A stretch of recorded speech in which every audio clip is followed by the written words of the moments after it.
Isang kwentong masarap balik-balikan ng isang very dysfunctional and troubled family dahil marami sa mga nangyari sa kanila ay nagaganap sa maraming pamilya ngayon, kaya dapat kapulutan ng aral.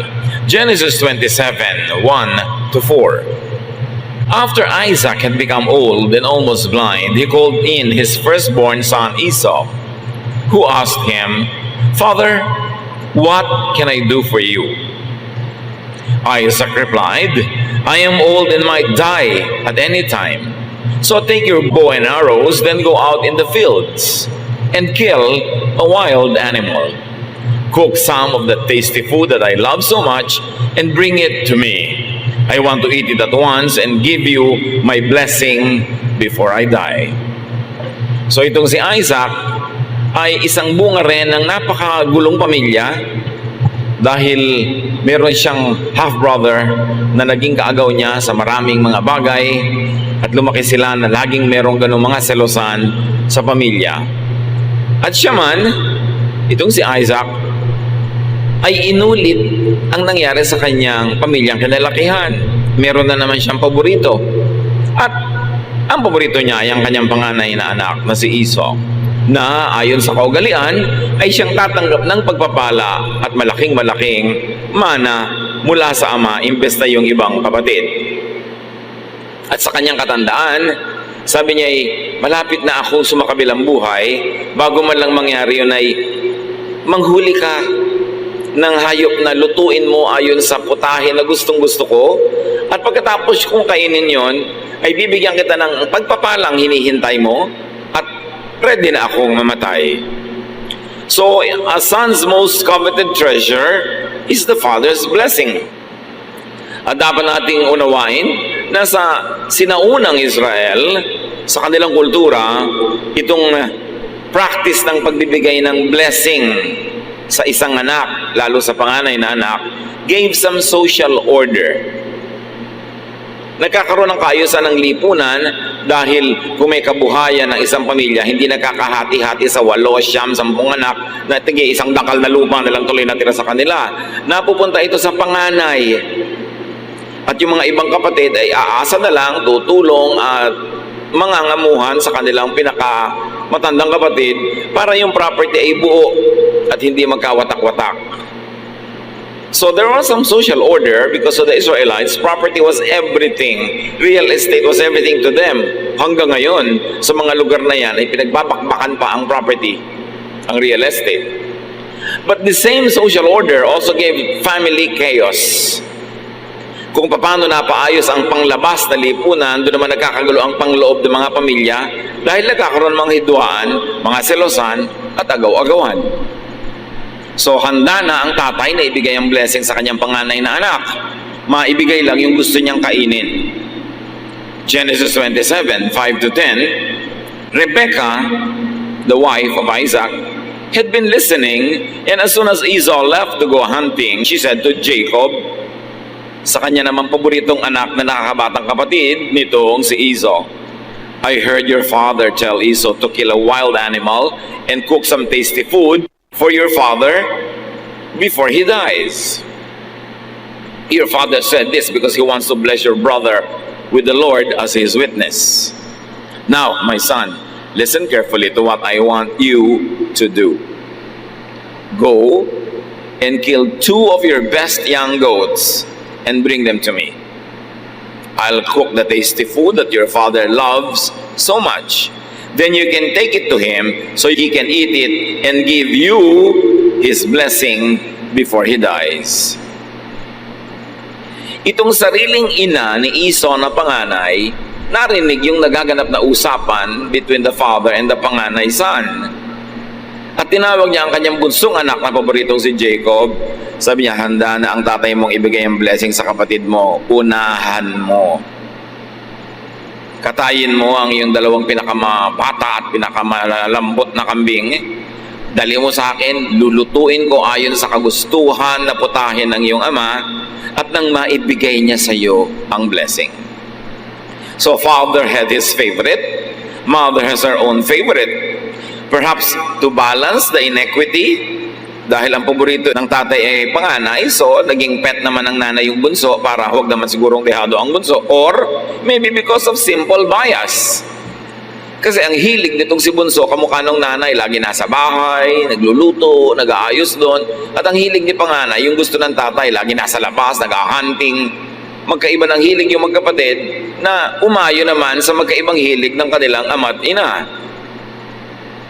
So you can imagine the division, the competition, the stress and tension within this family.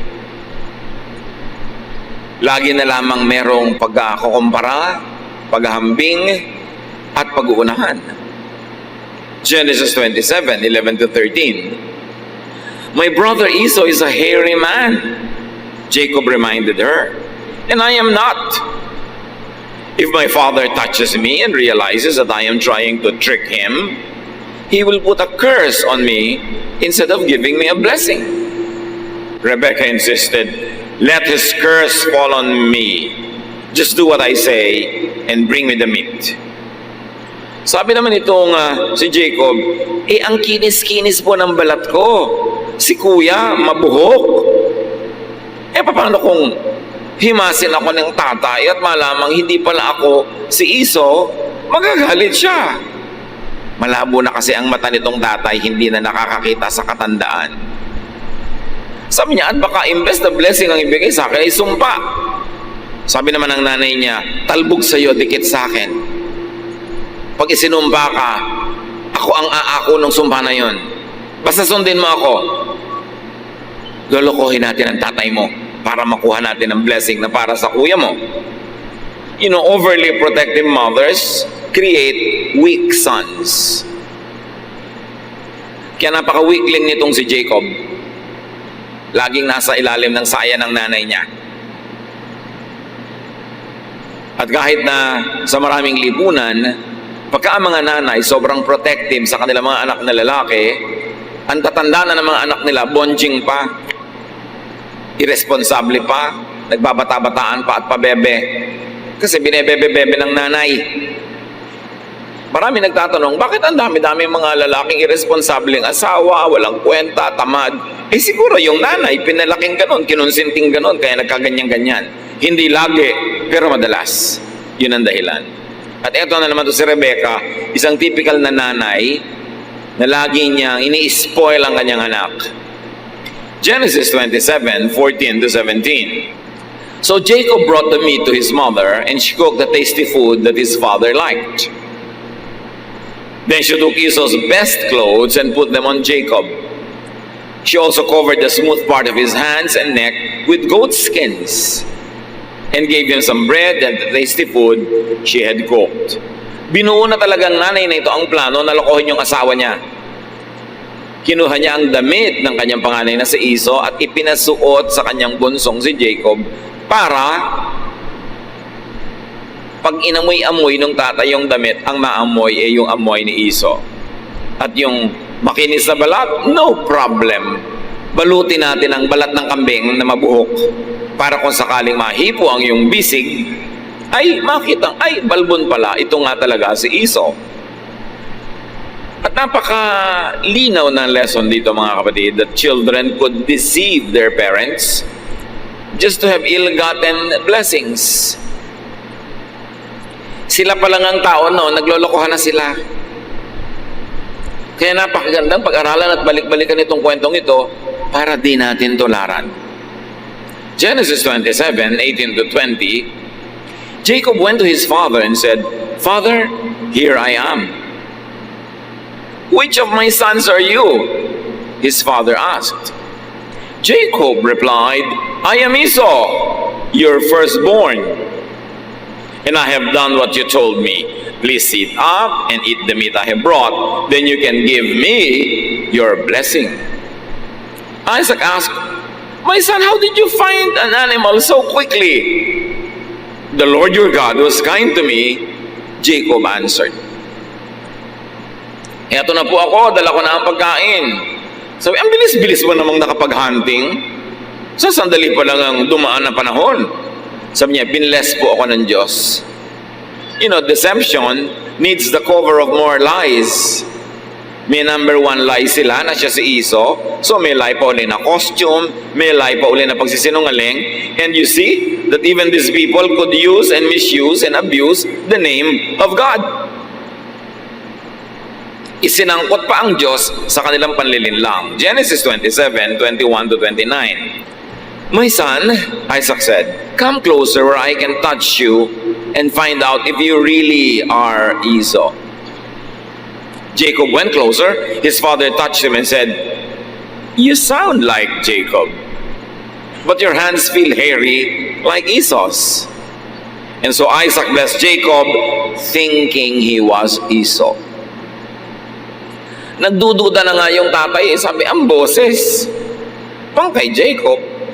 Halika nga at mahipo ko ang iyong balat. At nung nahipo niya yung balat ng kambing, si Esau naman ito. At ibinigay ang pinakaasam-asam na pagpapala. Isaac asked, are you really my son, Esau? Yes, I am, Jacob answered. So Isaac told him, serve me the wild meat and I can give you my blessing. Jacob gave him some meat and he ate it. He also gave him some wine and he drank it. Then Isaac said, son, come over here and kiss me. While Jacob was kissing him, Isaac caught the smell of his clothes and said, the smell of my son is like a field the Lord has blessed.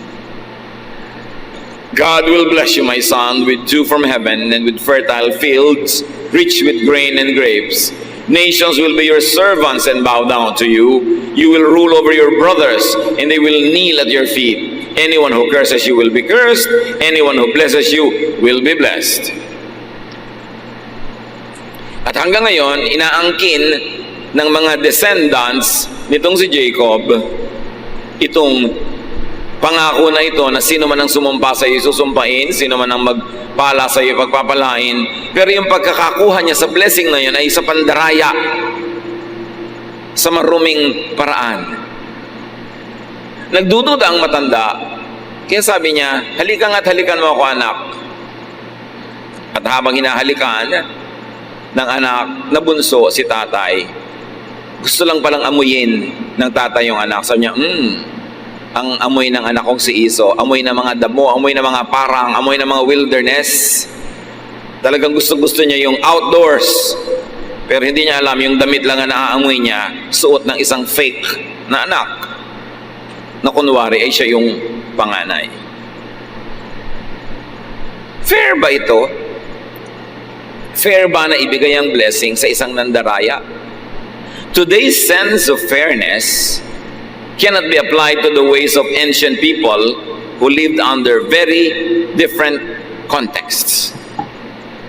Hindi pwedeng i-apply natin ang mga values, sensibilities, pag-iisip natin ngayon sa mga naganap sa mga buhay sa taong napakatagal na sa malayong oras at panahon at lugar na buhay sa ibang-ibang konteksto at mga kapaligiran.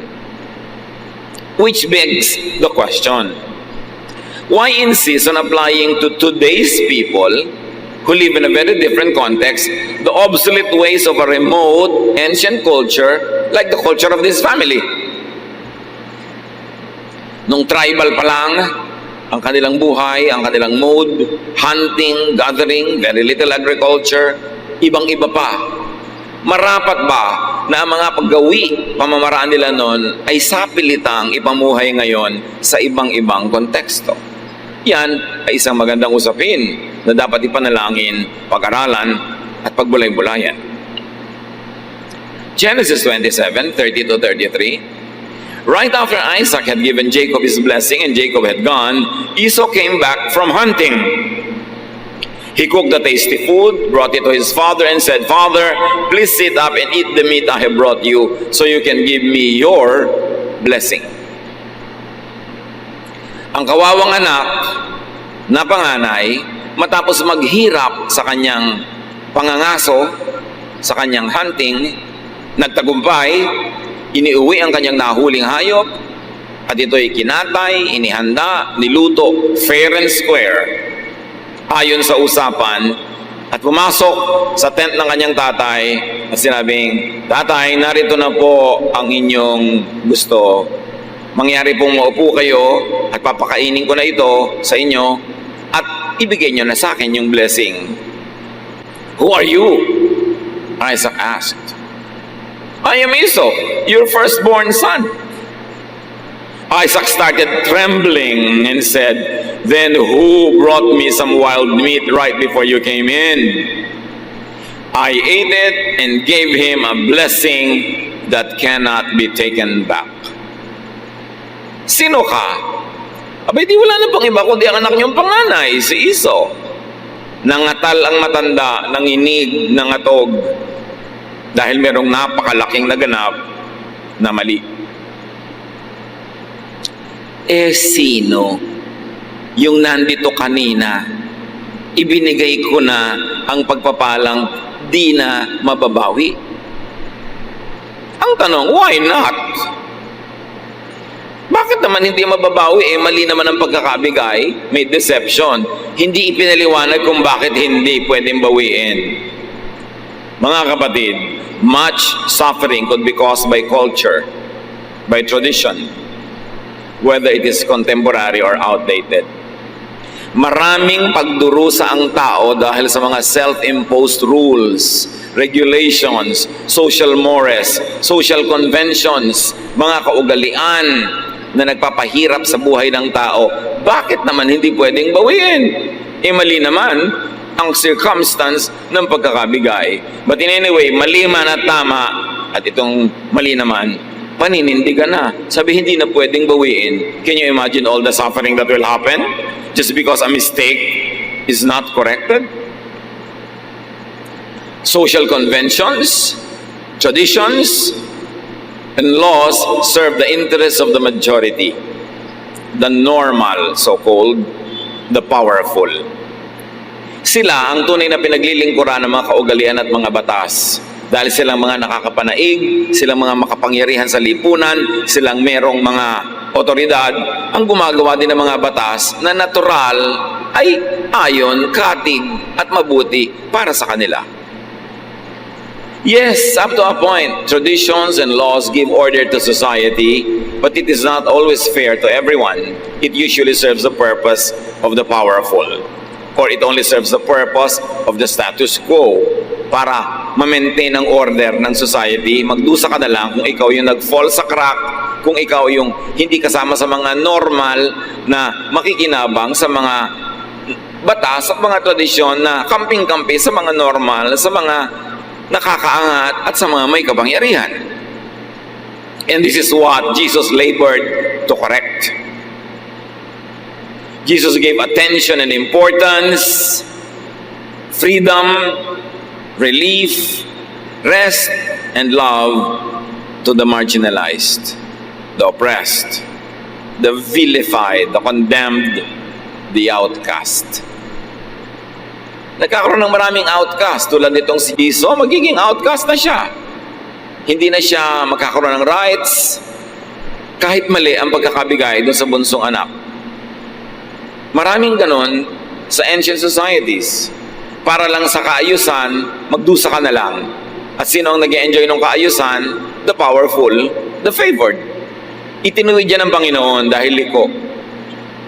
Nakakapagod, nakakagulo ng isip, nakakapagpawatak-watak sa mga pamilya, mga kung ano-anong kaugalian.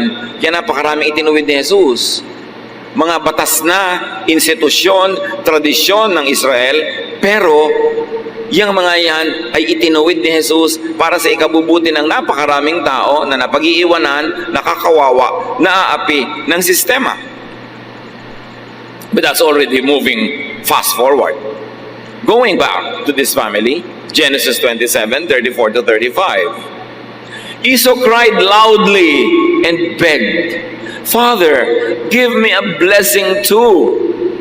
Isaac answered, "Your brother tricked me and stole your blessing." Bigyan niyo rin po ako ng pagpapala. Iniloko ako ng kapatid mo. Ninakaw na ang pagpapalang para sa iyo. Ang binlame na naman nitong tatay, hindi yung sarili niya na makakain lang, hindi na nagsiyasat. nagdududa na nga, hindi pa nagsiyasat ng husto dahil nangibabaw sa kanya yung kanyang appetite at gusto niyang kumain, ang sinisi, yung anak. Pinalaki kasi siyang spoiled ng kanyang sariling ina. Kaya ngayon, hindi siya marunong mag-take ng responsibility kahit matanda na siya. Ang binlame niya, yung anak. How about parental responsibility? Sa mga ganong uri ba ng ugali, asal at panloloko ng yung anak ay laging siya lang na may kasalanan o malaki ang pananagutan ng magulang? Sabi nga ni Balagtas, ang dapat magturong tamad na magulang ay hindi nagturo. Genesis 27:36-38. Esau replied, "My brother deserves the name Jacob because he has already cheated me twice." Sabi niya, not once, but twice. The first time he cheated me out of my rights as a firstborn son, and now he has cheated me out of my blessing. Then Esau asked his father, "Don't you still have any blessing left for me?" Talaga bang wala nang natira kayong pagpapala para sa akin? My son, Isaac answered, "I have made Jacob the ruler over you and your brothers, and all of you will be his servants. I have also promised him all the grain and grapes that he needs. There's nothing left I can do for you." Anong klase namang magulang yun sasabihin sa anak? Wala akong magagawa, anak. Kahit alam na niyang mali ang nangyaring transaksyon. So humihingi yung anak ng kahit man lang katiting at tira-tirahang blessing. The father gave the opposite. Sabi niya, magiging alipin ka ng iyong kapatid. Sa kanya mapupunta ang lahat ng mga biyaya. Father, Esau asked, "Don't you have more than one blessing? You can surely give me a blessing too." Then Esau started crying again. Esau was not asking for his brother to be disinherited. He was just asking for an extra blessing. Genesis 27:39-40. So his father said, "Your home will be far from that fertile land, where dew comes down from the heavens. You will live by the power of your sword and be your brother's slave. But when you decide to be free, you will break loose." Jacob makes it worse. Parents could will and cause their own child's doom. Pag hindi itinutuwid ng magulang ang isang mali, at nasa kamalian na yun ay may nagdurusa siyang anak, siya na ang may malaking kagagawan at pananagutan sa ikapaririwara at ikasasama ng buhay ng anak. Pinaninindigan niya, pati mali. Dapat sana ituwid niya yon. Genesis 27:41. Esau hated his brother Jacob because he had stolen the blessing that was supposed to be his. So he said to himself, "Just as soon as my father dies, I'll kill Jacob." Nakita niyo ang bunga? Namuhi si Esau sa kanyang kapatid na kung itinuwid lang ng tatay at pinirusahan yung ng lokong anak, hindi mamumuhi itong isa. Alam nyo, nakakamuhian ka lang naman pagka hindi ka nako-correct. Kaya mga anak natin, mga bata, mga apo na saksakan ng likod, saksakan ng sutil, saksakan ng pasaway, nakakainisan nyo ng iba. Lalo't hindi nyo itinutuwid. Nambabasag na, nananagasa, ang gulo-gulo, ang ingay-ingay, nangaabala, hindi nyo pa sinasaway, maiinis sa kanya ang lahat ng tao. Pero subukan nyo, sabukain lang isang beses yung batang yan. Sasabihin pa ng mga iba, kawawa naman yung bata. Kasi naaawa naman sila dahil sinabuka mo. Pero habang ini-spoil mo, tinarantin mo yung makulit na bata, galit na galit sa kanya yung mga tao. Pag talikod mo, gusto nilang kalmutin yung anak mo. Kung ayaw nyo ang mga anak nyo ay kainisan ng iba, disiplinahin nyo.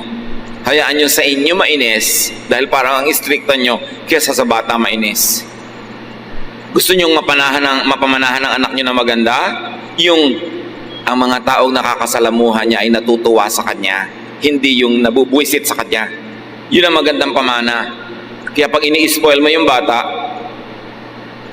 ang ipapamana mo sa kanya, yung makayamutan siya ng lahat. Kasi lalaki siyang selfish, lalaki siyang mayabang, lalaki siyang walang pakiramdam, hindi nakikiramdam sa kapwa. Anong uri ng reaksyon ng madla ang mangyayari. Hindi magandang pamana yung ganon. Parental misdeeds could divide their own children. Pag may mga magkakapatid na nag-aaway-away, nagbabangay-bangayan, lalo sa mga property, sa mga ganyang bagay, hindi lagi, pero madalas, may pananagutan yung magulang. Nagkanya-kanya sigurong pet, nagkanya-kanyang favorite, nagkanya-kanya ng uri ng unfairness doon sa hindi paborito. Ang bunga tuloy, hindi nagmamahalan yung magkakapatid, sila naghihidwaan dahil yung hindi pantay na pamamalakad ng mga magulang nila ang nagturo sa kanila to preserve themselves and to attack the brother or the sister. Parental misdeeds could cause and perpetuate sibling rivalry and distort and destroy their child's personality. Hindi ako magsasawa na balik-balikan ang mga katuruan na ito. Sa dami na ng nakita kong tao na tumanda na lang at lahat, wasak ang kalooban, basag ang puso, lusaw ang utak kasi lumaki sila na hindi nila naramdaman na minahal sila o kaya ay hindi fair ang pagtanaw ng mga magulang. Akala nyo ba ang mga bata kung unfair kayo? Paborito nyo si A? Akala nyo ba hindi ramdam nyo ni B? Akala ba natin ang mga bata hindi matatalino? Ramdam na ramdam nila yon, alam na alam nila yan. Binigyan sila ng kalikasan ng capacity to survive. So naturally, they know how to survive. They will sense who their friends are and they will sense who their enemies are at young age. At napakahirap na ang tanda-tanda na hindi pa makarecover dahil sa maling pagpapalaki ng magulang. Genesis 27:42-45. When Rebekah found out what Esau planned to do, she sent for Jacob and told him, "Son, your brother Esau is just waiting for the time that he can kill you. Now listen carefully and do what I have to say. Go to the home of my brother Laban in Haran and stay with him for a while. When Esau stops being angry and forgets what you have done to him, I'll send for you to come home. Why should I lose both of you, my sons, on the same day?" Ito namang nanay na ito, ang magaling na ina. Nung nalaman niya na yung panganay niya ay gustong patayin yung bunso, sa halip na sabihin niya sa bunso niya, ay, mag-sorry ka sa kuya mo, halika i-correct natin ang mga bagay-bagay para hindi maging kriminal ang kuya mo, para hindi ka mapatay. Aba, ang sabi pa, magtago ka muna. Nag-text siguro sa kanya, Mami, anong gagawin ko? Magtago ka muna. Bala kang patayin ang kuya mo. Huwag kang papakita. Huwag kang sisipot. Sabi niya, kahit na malayo ka sa akin, sinbali na. Pag nalang humupa ang galit ng kuya mo, tsaka ka bumalik, bakit kailangang mawala kayo sa buhay ko ng sabay? Kasi alam niya, nawala na si Esau dahil sa kanilang pandaraya. Parang isa na lang ang anak niya. Sabi niya, bakit ko hahayang ikaw na kaisa-isang natitira kong anak ay mapatay pa? So ang nangyari sa nanay na ito, nawalan siya ng panganay, nawalan din siya ng bunso. At maraming mga ganyang magulang burara sa pagpapalaki ng anak. Kayo, baka may mga paborito para sa inyo ang kwentong ito. Sasabihin ng iba, Pastor, hindi naman po maiwasan, medyo matimbang yung iba. Oo nga, kasi siguro lagi kang inaabutan ng kape, kinakamot ang likod mo, nilalagyan ng katyali sa mga eksema mo. Siyempre, matimbang ng konti yon.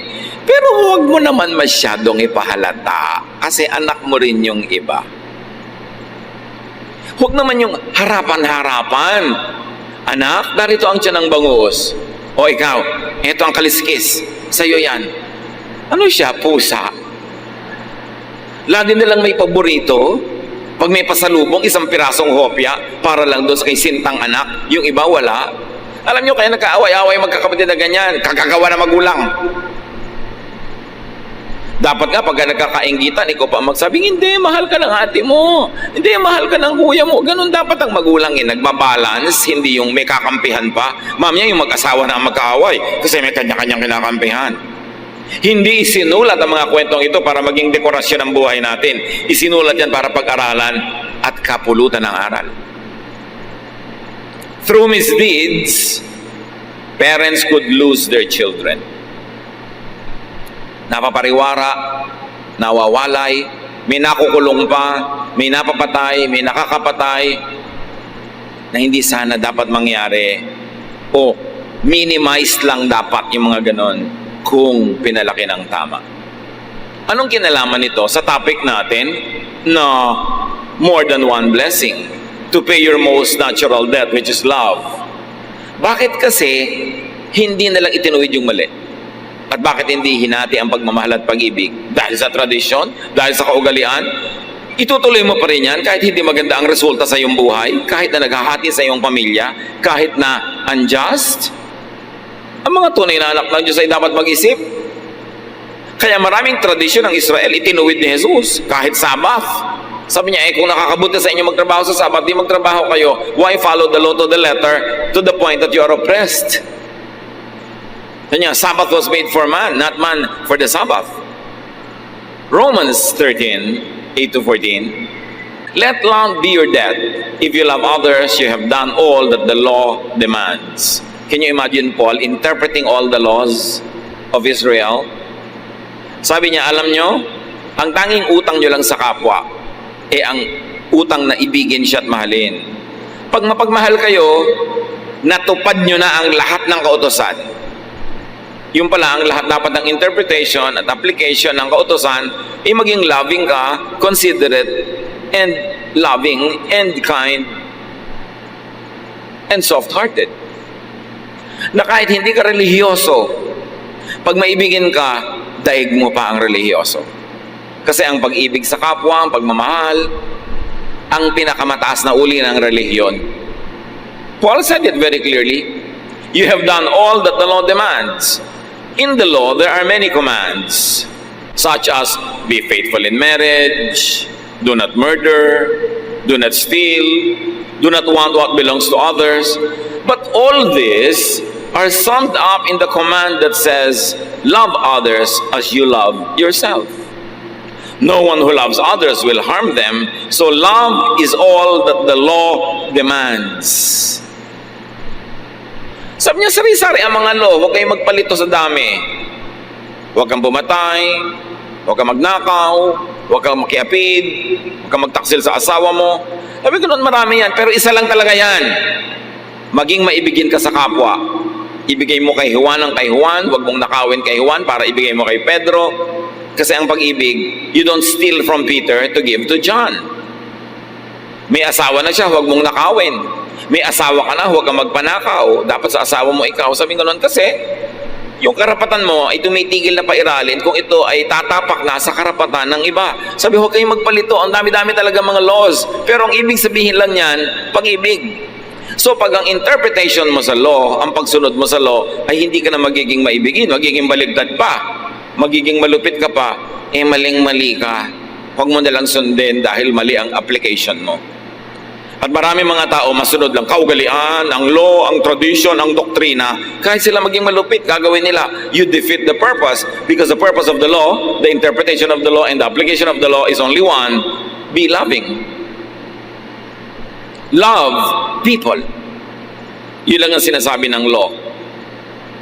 At nalungkot tayo dahil maraming pag-interpret at pagbasa ng law, ang bunga, hindi ka loving, di nabaligtad. So, napaka-importante. But do not love Jacob at the expense of Esau. Katulad nitong tatay, na ibigay na niya ng mali, pinanindigan. Yung nanay, mahal niya si Jacob, kahit nadayain niya si Esau. Hindi pagmamahal yon. Kasi pag mahal mo si A, pero para mahalin mo siya, nanakawin mo si B, hindi na loving yon. Dapat lagyan ng balanse. Mamahalin kita hanggang hindi ko kailangang mangmuhi sa iba. Bibigyan kita hanggang hindi kailangang nakawan ko ang iba. Yun ang love. Hindi yung love kita, let's hate the others at tayo nilang mag-enjoy sa buhay. Ang linaw-linaw ng interpretation ni Paul sa Romans. Ephesians 5:21-33. So let's bring home the issue of love very close to our hearts. Honor Christ and put others first. A wife should put her husband first as she does the Lord. Ito yung may ibang reading na submit to your husband. So inaalipin ka na, binubuhusan ka ng kumukulong tubig, tinutusok ka ng aspile, yes ka pa rin ng yes dahil submit. Of course not. That is not the meaning of that. Ang sinasabi ng submit is put the interest, very especially the honor and dignity of your husband above yours. So ang talagang matinong reading nung submit to your husband, huwag kang gagawa ng nakakapagpasaya sa'yo pero nakakasira ng dangal ng iyong asawa. So kung ayaw ng asawa mong lalaki na pakalat-kalat ka, pagulong-gulong, pakembot-kembot sa lansangan, manahimik ka sa bahay, yun ang ibig sabihin ng submit to your husband.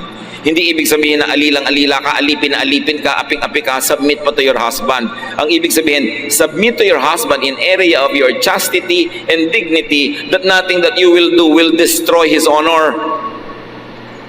Yun ang enlightened meaning noon, hindi yung ginugulpi ka na, payag ka pa kasi submit to your husband. A wife should put her husband first as she does the Lord.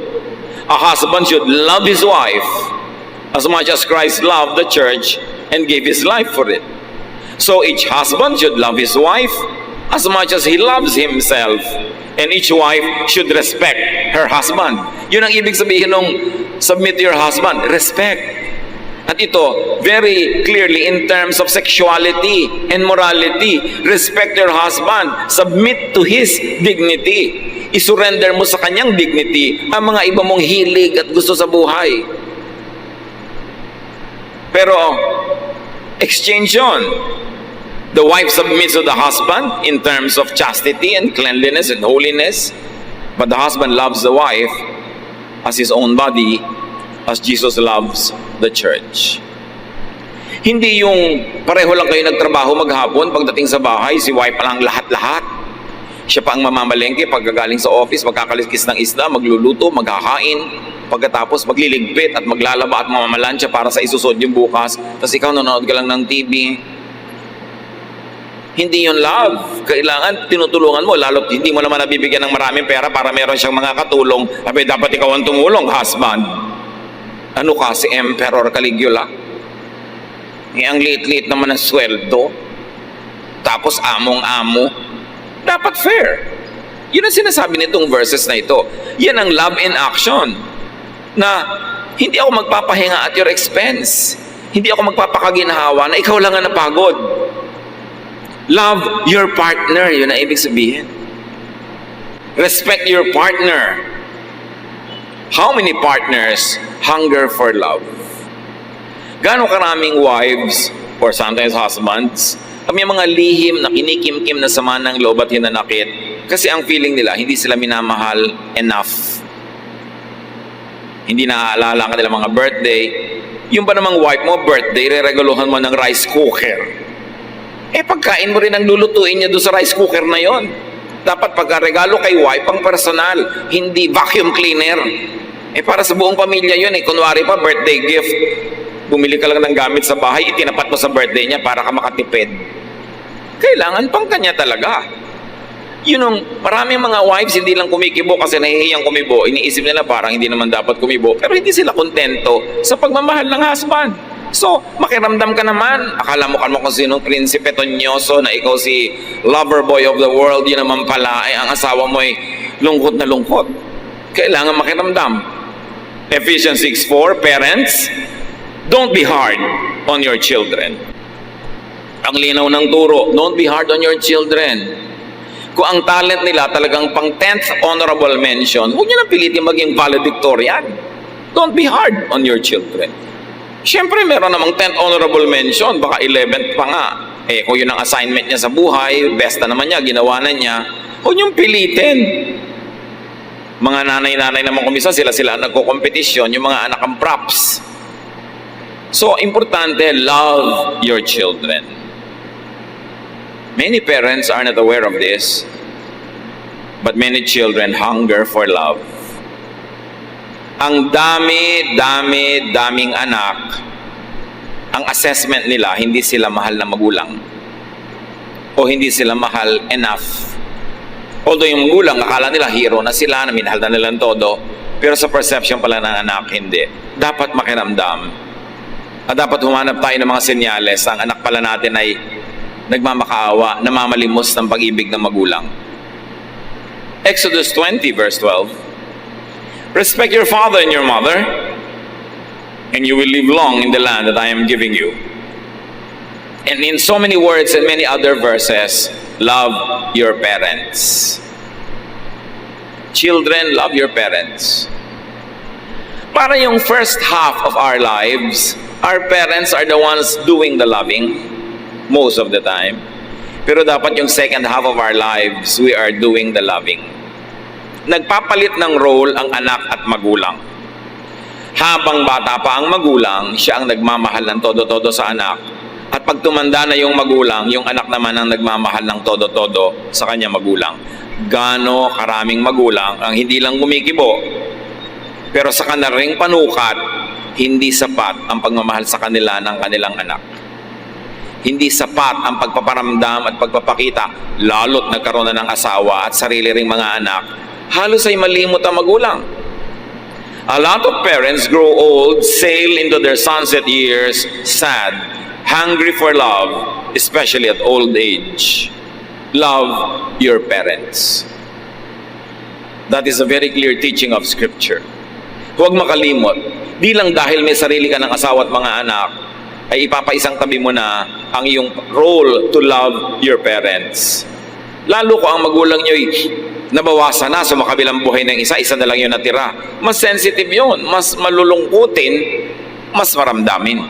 Kailangan mas dadagdagan ang ating pagpapatunay at pagpaparamdam ng ating pag-ibig. Matthew 5:43-48. You have heard people say, love your neighbors and hate your enemies. But I tell you, love your enemies and pray for anyone who mistreats you. Then you will be acting like your Father in heaven. He makes the sun rise on both good and bad people, and He sends rain both for the ones who do right and for the ones who do wrong. If you love only those people who love you, will God reward you for that? Even tax collectors love their friends. Even bad people love their friends. If you greet only your friends, what's so great about that? Don't even unbelievers do that? But you must always act like your Father in heaven. Pag sinabi kasi sa Bible nung araw na tax collector, ibig sabihin sinner or bad, it doesn't follow ngayon na yun ay ganun din. Maraming tax collectors na honest. Pero ang ibig sabihin ng original language na yan ay bad. So sabi, kung masamang tao nga maibigin sa mga nagmamahal sa kanila, edi kung ang mahal mo lang yung nagmamahal sa'yo, walang kang pinagkaiba. Pero dahil anak ka ng Diyos, dapat nahigitan mo yung ginagawa ng mga karaniwang tao. Yung kaaway mo, mahalin mo rin. Nakita nyo, love your neighbors. At extreme pa nga love your enemies. Mga kapatid, if the Bible tells us that we should love our enemies, what is your excuse not to love your parents, your child, your brother, your sister? Kahit nga enemy, pinapalove di lalo naman yung ating mga kapamilya. Utos at privilege. Give people what you owe. Magulang, habang bata pa inyong mga anak, you owe them the love. Mga anak, pag matanda na ang inyong mga magulang, you owe them the love. Lumilipat ang ating papel. Romans 13:7-8. Pay all that you owe, whether it is taxes and fees or respect and honor. Let love be your only debt.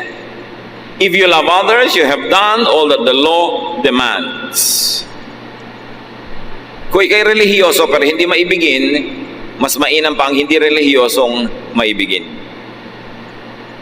Daig ng maibigin ng relihiyoso. Paano na kung spiritual ka na, maibigin ka pa? Yun ang napakaganda. Loving is high religion. Mark 12:31. The second most important commandment says, love others as much as you love yourself. No other commandment is more important than this. No other religious doctrine or practice is more important. Love is duty and privilege. Breaking one sacred duty to love breaks people's hearts, and they leave deep wounds that almost never heal. Wounds that only Jesus can heal. Kaya marami mga tao, mature na dapat ang edad, pero immature pa ang emosyon. Kasi hindi nakatanggap ng sapat na pag-ibig ng bata pa. Kaya buong buhay, naghahanap ng pag-ibig. When love is deficient, especially in childhood, people embark on a lifelong quest for love, for the so-called blessing, for approval, attention, for admiration, and even desire. Kaya may mga taong kinakarir na maging sobrang kaakit-akit kasi may kulang sa kanilang kalooban na sa tingin nila mapupuno lang pag may naakit sa kanila. Merong sobrang gustong mag-achieve kasi kailangan nila ng admiration. Kasi siguro nung lumalaki sila, walang nag-admire. Baka nilait-lait pa at binasubasura ng sariling magulang. Kaya pagtanda, habol na maka-cover up at makapag-make-up, gagawin ng lahat, pahihirapan ng lahat at ang sarili para mag-achieve, para may humanga. Even this very, very tiring quest for excellence could be a cry for help. Kaya kanya-kanya nang gawa ng gimmick para mapansin, para mapuri, kasi kapos nung bata pa. You see mga magulang, pag nagkulang tayo sa pag-ibig, pagmamahal, pag-aruga, pagbigay ng attention, pagpuri sa ating mga anak sa tamang paraan, pagkulang doon, buong buhay, hinahanap nila ang kapalit at katumbas nun. To the point that some of them make clowns of themselves, just trying to win the approval and if possible, the admiration of the world.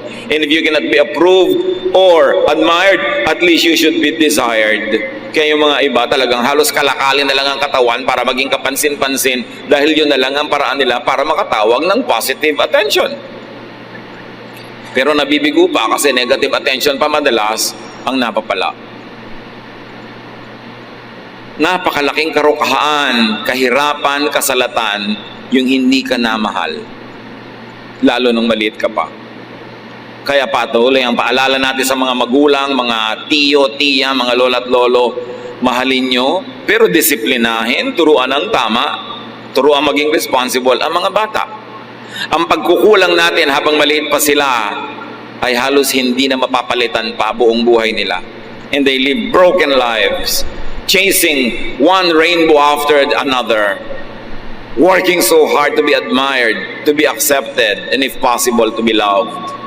Halos mamalimos ng pag-ibig, halos bumili ng pag-ibig kasi yun ang kulang. Malaki ang pananagutan ng mga hindi nagmamahal sa mga bata. At kung tayo naman yung lumaki na, hindi tayo namahal, hindi mo na ibabalik ang panahon, so tama na ang dramang bukid, edi mahalin mo ang sarili mo.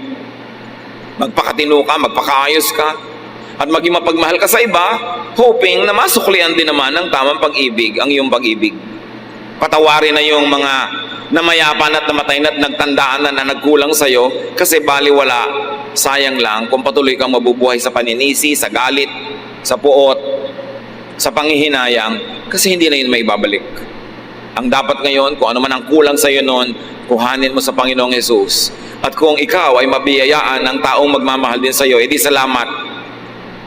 Pero hindi mo kailangan to cheapen yourself just to get attention and just try to buy love. But be the person that is worthy of God's love. And the way to be worthy of God's love is to be loving to others. Because what we do to others, we do to God. Spouse, love your partner for all the love he or she lacked from his family or in his or her childhood. Kayong may mga asawa na, alamin nyo naman ang pinagmulan ng inyong asawa, paano siya naging bata, anong naging buhay niya, at kung makita nyo kulang na kulang sa pag-ibig siyang natanggap, kayo magpuno kasi kayo ang partner niya sa buhay. Kaya sabi ng isang popular line sa isang movie, mahalin mo ako para sa lahat ng hindi nagmahal sa akin. It's a very tall order, ha? Nasingilin mo sa isang tao lahat ng utang sa'yo ng mundo. Pero kung ikaw ang nagmamahal sa kanya, punan mo ang lahat ng kulang at hindi niya natamasang pagmamahal. Children, love your parents for all the love they missed from their own parents. Alam nyo nga ngayon ang mga magulang, paluwag ng paluwag, nagiging more and more indulgent. Kaya pag bumalik ka sa family tree, yung tatay mo ang higpit sa'yo, pero yung lolo mo siguradong mas mahigpit pa sa tatay mo kaysa mahigpit yung tatay mo sa'yo. Pabalik ng pabalik yan. Kaya mga tatay, nanay din natin, minsan biktima rin sila ng mga pamilya nilang hindi sila minahal ng ganap. O kaya ang pag-express sa pagmamahal, hindi tumpak. Dinaan na lang sa palo, dinaan sa disiplina para makakreate ng character, pero walang balance. So sometimes we blame our parents for not loving us enough, but the point is, they too were never taught by their own parents to be loving. Lahat tayo biktima ng mga pagkukulang ng iba. But let us not have a victim's attitude and a victim's sentiment na para tayong laging biktima at kawawa. We are victorious in the Lord, and the Lord Jesus can fill us for all that we never had. Kaya napakahalaga na magkaroon ng napaka-personal na relasyon sa Panginoon. Hindi na tayo dapat na magdrama sa mga hindi natin natanggap noon dahil marami pa tayong pwedeng tanggapin from God and from God's people. If only God's people would obey the teaching of God to be loving. Tama na ang pagdadrama sa mga nakaraan. Patawarin na ang lahat. Move on because it's the only way to be free. Parents, love your children for all others who will not love them. Ang isa sa mga pinaka-bumabasag sa puso ng magulang, yung anak mong pinalaki, minahal, magkakaroon ng asawang pabaya, magtataksil sa kanya, aabusuhin siya, kakawawain siya. Ang sakit sa magulang nun. Kaya mahalin nyo na ang inyong mga anak kahit wala pa silang mga asawa dahil hindi tayo nakakatiyak na mamahalin talaga sila ng papakasalan nila. Siyempre sa wedding day, nagmamahalan niya, nagsusubuan ng cake. Mamaya nagsasampalan ng cake yan.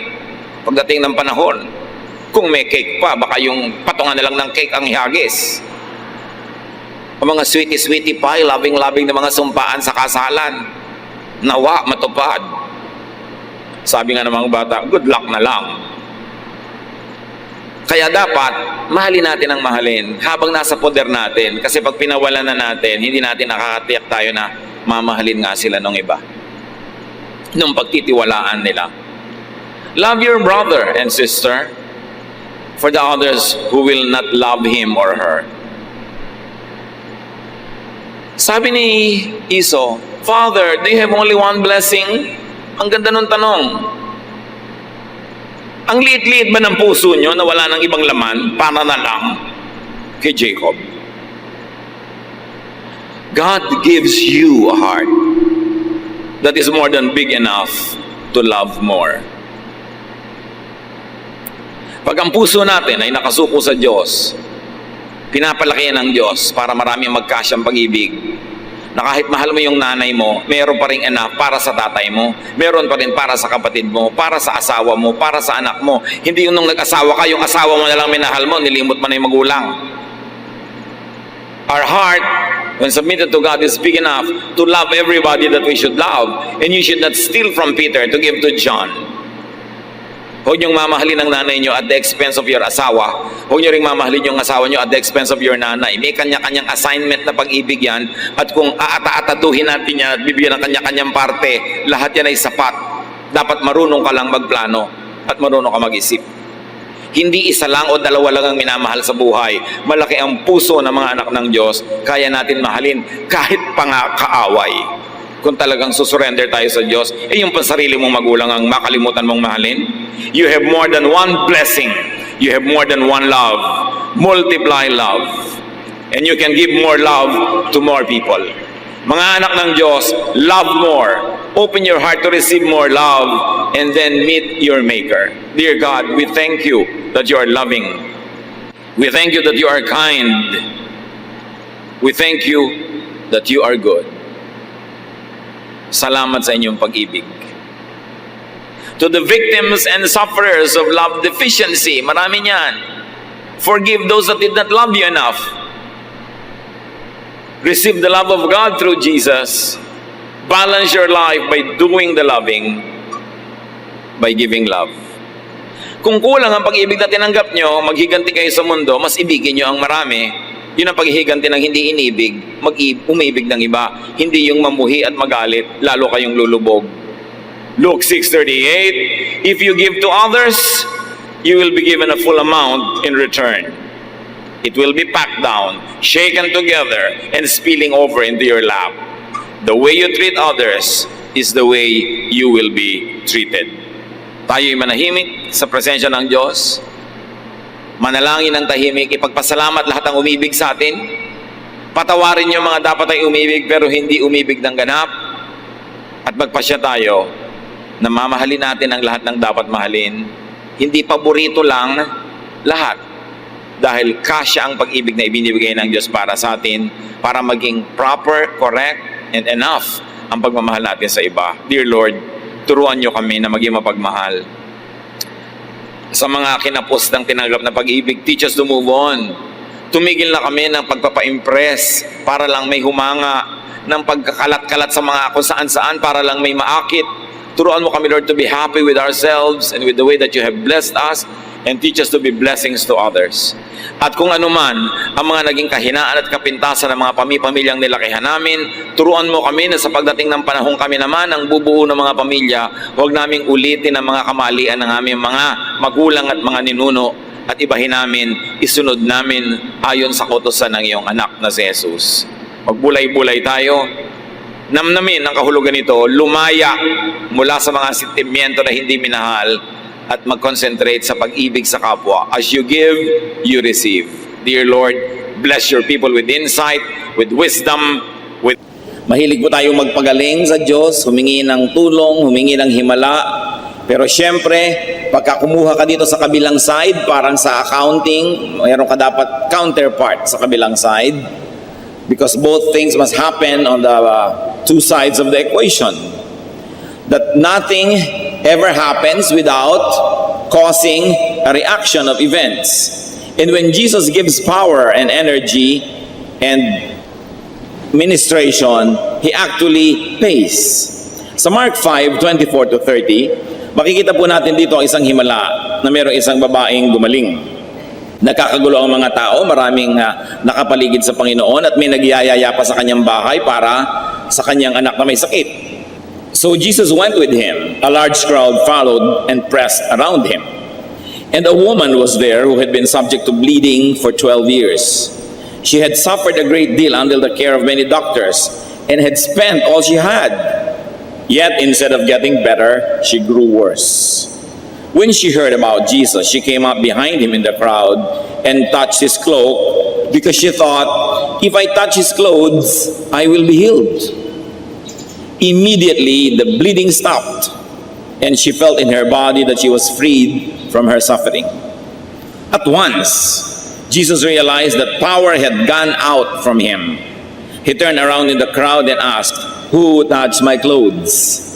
So meron po isang babaeng 12 taon nang dinudugo, hindi mapagaling ng sino mamang gagamot, naubos na ang pera, kapupunta rito at kapupunta sa ganung doktor. At sabi niya, mahipo ko lang ang laylayan ng kanyang damit, gagaling ako. Meron siyang ganung mananalig. At sa dinami-rami ng di magkamayaw na tao sa paligid ng Panginoon, obviously touching him, napapadikit sa kanya at nagsisiksikan, ang babaeng ito'y humipo sa kanyang damit. At agad-agad, dahil sa kanyang pananalig, naramdaman niyang siya'y gumaling. Kung meron po kayong napakasakit na karamdaman o napakahirap na kalagayan, kayo ang unang-unang makakaalam kung ito ay nawala. Parang meron kayong tinik na biglang nabunot, meron kang pasan na biglang nawala, alam mo agad, sabi niya, gumaling ako, I know it. At ang Panginoon, may naramdaman din. Naramdaman niya ang kapangyarihan na lumabas mula sa kanya. At sabi niya, sino ang humipo ng damit ko? Sabi ng mga walang kamalay-malay, mga clueless na mga disciples, ang dami-dami po tao na nakakagulo dito, tinatanong niyo kung sino humipo sa inyo. Because obviously, there were so many people who were able to touch him. But this one particular touch had the touch of faith. Kaya siya lang ang gumaling sa dinami ng nakahipo sa Panginoon, siya lang may pananalig. Kaya sino man ang umaattend ng church, maraming nakikinig pero napagpapala ba? Gumagaling ba? Yung may pananalig lamang, hindi lang lahat ng nakakahipo ang gagaling. Pero ang mahalagang tingnan dito, that Jesus lost energy to the recipient. At naramdaman niya yon. Hindi basta libre-libre lang ay pinapamigay niya na baliwala, iniinda at nararamdaman ng Panginoon. Kung minsan naman kasing iba, medyo may trabaho ka lang, may konti kang pera, bigyan mo naman kami, hindi mo naman iindan, ang dami mo naman pera.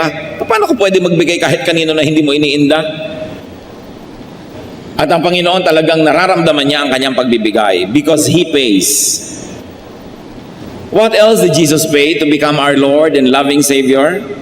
The Lord received the illnesses upon Himself whenever He healed people.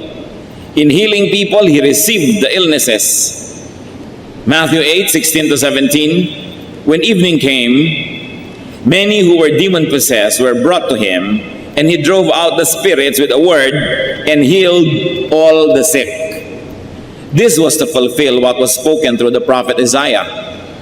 He took up our infirmities and carried our diseases.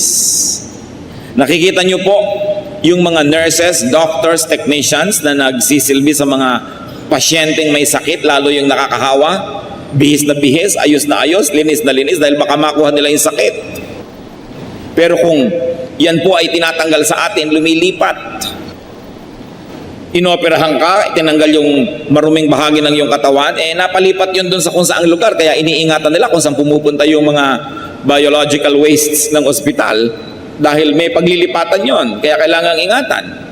Yung basura natin, inalis natin sa ating bahay na wala yung baho pero lumipat sa iba. Kaya yung mga sakit natin na pinapatanggal natin sa Panginoon, sa niya dinadala. Tinatanggap niya sa kanyang sarili. Yun pong He took up our infirmities is from the Greek lambano, which means to accept, to have, to obtain, to receive, to take. In other words, when you say, the Lord healed me, it means the Lord accepted, obtained, received, and took my disease. Gumagaling ka dahil merong kumukuha ng iyong sakit. At yung sinabi sa prophecy, He carried our diseases, is from the Greek bastadzo, which is to endure, to sustain, to receive, to carry. Pareho lang. Pag kinuha niya yung sakit mo, sa kanya napunta. Kaya hindi pwede kang pagpalain ng Panginoong Hesus na hindi niya nararamdaman na pinagpala ka dahil siya ang nagbabayad. In forgiving sins, Jesus received the punishment due the sinner. Hihinga ng tawad, Lord, patawarin niyo po ako sa kasalanan ko, nagkasala po ako, patawarin niyo po ako. Pag pinapatawad tayo, may nagbabayad. Pag may utang na pinapatawad dahil may nagbayad, hindi pwedeng walang nagbayad. At tuwing humihingi tayo ng tawad para sa ating kasalanan, si Jesus ang ating pinagbabayad. Mga kapatid, kung minsan siguro sobrang na tayo nasanay sa kabutihan ng Diyos, Lord, pagka magko-confess sa gabi bago matulog, marami po akong kasalanan, tulad din po ng kahapon, sorry, thank you po, good night. Ganon na lang ba kagaan ang paghingi ng tawad? Kung atin pong laging naaalala na pag humihingi tayo ng tawad, may nagbabayad at ang Panginoon yun. Whenever you ask to be cleansed, linisin niyo po ako, Panginoon. You are asking Jesus to shed His blood to cleanse you. Cleansing, salvation is free, but it is not cheap because Jesus pays. Isaiah 53 verses 5 to 6, referring to the Lord, but He was pierced for our transgressions. He was crushed for our iniquities. The punishment that brought us peace was upon Him, and by His wounds we are healed.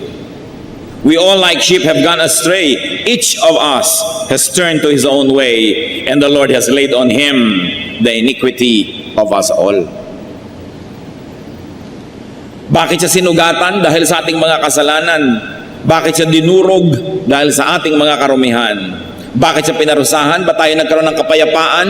Dahil lahat ng gulo natin itinambak sa Kanya at ibinigay sa Kanya. At bakit nawala ang ating mga sugat? Sapagkat inilipat sa Kanya. Sabi lahat tayo para mga tupang naligaw. Alam niyo po ang mga tupa, napakadaling maligaw. Kahit araw-araw doon dumadaan sa landas na yon, konting lito lang, nalito na, lumiko na sa iba, nahulog na sa bangin. Kaya ang ginagamit na paghahalin tulad sa mga mananampalataya ay tupa. Kasi ang tupa ang daling maligaw. Tulad natin, sa niya ang dali-dali nating maligaw at ibinunton sa Kanya ang lahat ng parusa para sa ating mga kasalanan. Kaya ang sabi sa 1 Peter 2:24, echoing Isaiah, He Himself bore our sins in His body on the tree, meaning the cross, so that we might die to sins and live for righteousness. By His wounds, you have been healed. Nagkaroon ka ng buhay kasi may namatay. Napatawad ka kasi may nagbayad. May lamb, kaya merong forgiveness. Kaya ang tawag sa Panginoon din, Lamb of God. Alam niyo po, sa old tradition of Israel, sa kanilang mga tradisyon ng pag-aalay ng mga hayop, hahawak sila sa ulo ng hayop at sa isang seremonya ay waring inililipat doon sa hayop ang kanilang mga kasalanan. At pagkatapos ang hayop na ito ay papatayin, ititigis ang kanyang dugo at ibubuhos doon sa altar.